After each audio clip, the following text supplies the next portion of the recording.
Okay, so what am I going to be going over today? So I'm going to be going over a couple of kind of major features and some that are just kind of fun that I want you to know about.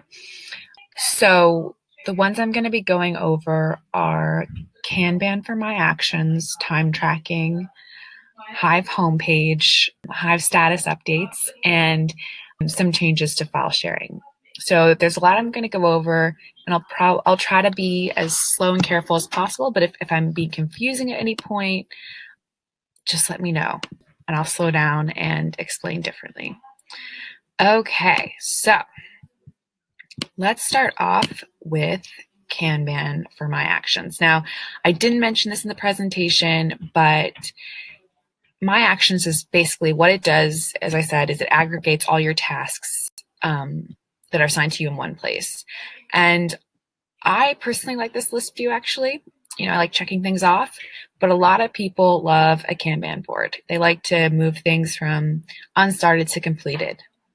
And so that is available in Hive. So if you want to just look at your actions in the Kanban board, you don't have to create your own project. You just click this button here, and then it opens it up. And you can move tasks in progress, etc. Now, key thing to note is it basically shows you all of the statuses that are available in your workspace. So there's, I'm sure, a lot, and you can select the ones you want to include in your specific My Kanban view. So if I want to put on hold in here, I can click that up and press done, and then I can see what's on hold as well. So this is a great way to manage your personal tasks in Hive, and something that I don't know if everyone notices right away when they join. So that is a relatively new feature I wanted to share with you. And then, so let's go back to this. And then the next one I wanted to talk about is time tracking, which we've sent some emails about it. It's a big change for us. And so, if you do work where you're required to bill based on the hour, this is now something you can do and manage in Hive, right where you have your tasks, right where you have your projects. You can manage your time. You don't have to, go to the time tracking app and then basically you forgot what you did the whole day and you just basically guess. Now, when it's right here where you live, it's a little easier. So to add time to a task, you simply open up the action, and you'll see here, this is this total area. So this is where you add the time that you spent, and here's where you add the time, like you can add the time, like how long you estimate it's going to take. So for example, the manager might put, how long they think it's going to take. They think it's going to take 3 hours. You enter 3, press save, and that estimate is saved there. And then when you actually do it, you click this plus button here, say how much you've spent. So you say 1 hour today, save. And then you can see there's 1 hour total. But let's say I was like, oh yeah, I actually worked on that for like a half an hour yesterday. Forgot to say. So you can click the plus button. You could do 30 minutes. And you could say the date is yesterday. And you press save. And then you can see it's 1 hour and 30 minutes total. And if you click in here, you can see, okay, so it shows you a list. So it's spent by total months, that's me. And you can see I spent 1 hour today, half an hour yesterday. So this is how you add time in time tracking. And then in terms of managing time tracking, like kind of reporting and analytics, we have this time tracking dashboard here. Okay, so this shows the original, so it shows all the projects, the time that's tracked, the time that was estimated, and the difference. And you can take a look. And you can open up each project, and it shows all the tasks where time was tracked, and it shows you what's going on for each of them. And you can click them to open them. And you can see here at the top, this is filters lifetime. So you can change it to filter to tasks last month. Okay, it's about the same. This week, you can see everything we worked on, just only one task was happened this week. And we can go back to lifetime if we'd like. We can also filter. So we can just filter by a certain project. Oh, I just want to see these 2 projects, and I can just see them. Cancel them out, and I can filter by people. So you can say, I just want to see what Brian is time tracked. And you can click open, you can see what he's done in each project, what tasks he's done, how much time he's tracked. So there's a lot of functionality and availability here. Now you're wondering, okay, so it's all tracked in Hive, but like, what about when I need to bill, or what about, that next step?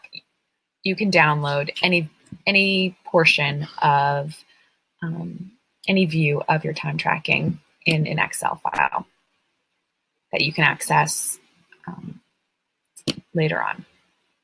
So that is kind of the basics of time tracking. You enter them in the tasks, and then you can kind of review and manage them in this time tracking section here. Now, I'm sure if you don't have this available in your workspace, you're like, how do I add it? And that is a good question. So you can add it. So admins are the only people in your workspace that can add time tracking into your workspace, but you can mention this to them. So in their settings, admins will have this option. Just click here, enable time tracking, not enable time tracking. So that is something you can indicate to your admin, or if you're the admin, just add it on. That is time tracking, a great new feature we have available. And the next one I wanted to go over, well, it's not that new, but I feel like a lot of people don't know about it, and I thought it'd be a good time to share, is the Hive homepage. Now, if your whole team is working together in a workspace, there are going to be times when you want to make announcements, share resources that you kind of want to make available to everyone. And maybe, you don't want to get lost in a chat group that, people have to scroll through to find that asset. The homepage is a great place to do that. So you can write, congratulations for team wins, way to celebrate. And so and people can comment and say whatever they want,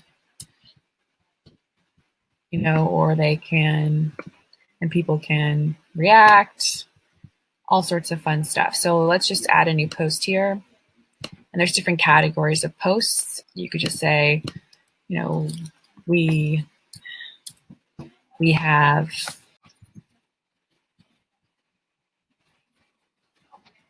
we can attach whatever file you want, and you post it, and then everyone will get a notification about it, and it's a nice way to share information. You can also include links that people want to have access to. There could be certain, resource websites or things that you want to share among the team.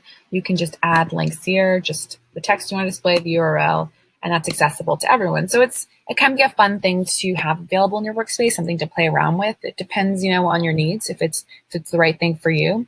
But you can also, just to clarify, you can add videos and images as well into these posts. So something to consider. And again, Hive homepage is available in the settings area. So for admins, they can add it. Just click, unclick, and there it is. Okay, so that's the Hive homepage. It's a pretty quick little update, but if you have any questions, let me know. Next, we're going to be going over status updates. So this is something that's a small feature that we've added that I think is a lot of fun. A lot of people, are remote teams and don't work together all the time. And so they want to indicate their availability. And so we've added that possibility in Hive in the status function. So if you go here, it says, what's your status? You click down, and we have some templates you can use. So you can say, hey, I'm working remotely today. And then when people hover over, they can see their status. Okay, so John is also working remotely. So I can hover over him, I can see his status, I see he's working remotely. And so it's a good way to just know where people are at and keep track of it. But you can make them completely customizable too, which is the fun part. So you can add an emoji and just say fire, and I'm saying I'm working hard. Kind of embarrassing thing to put, but yes, that's what I wrote. Anything you want. So clear it out, done. And you can just hover over to check other people's. So this is another fun thing we've added recently, that maybe you don't know about, that can be something cool to check out.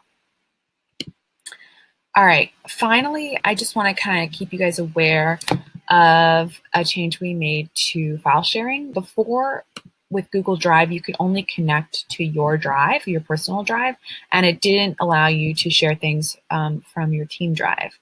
And no longer. So now if you go into Google Drive, you got My Drive and you got your team drives accessible. So that's really nice. If you have a lot of team drives you're working on, now we've made that available to everyone as well. So just a good thing to watch out for when sharing files.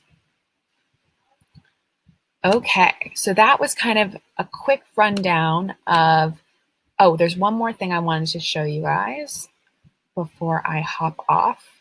So we have action templates. These are basically a pre-written list of tasks that you can copy into any action. Now, before you could write them, but you weren't able to copy them. And so now we've added the feature that you can copy them, and it's great because then, you can, if you have lists that are like slightly different for different scenarios, like you don't have to start from scratch. You can copy it, make the edits you want to make, and it's a little bit easier creating action templates. So I can copy the sales development one and call it copy of sales development, and there it is. So that's a cool new feature we've added as well. All right, so I've kind of done like a quick power run through of some cool new features we have. And I hope you found that useful. And if you have any questions, please let me know. And I hope that you have a wonderful rest of your day.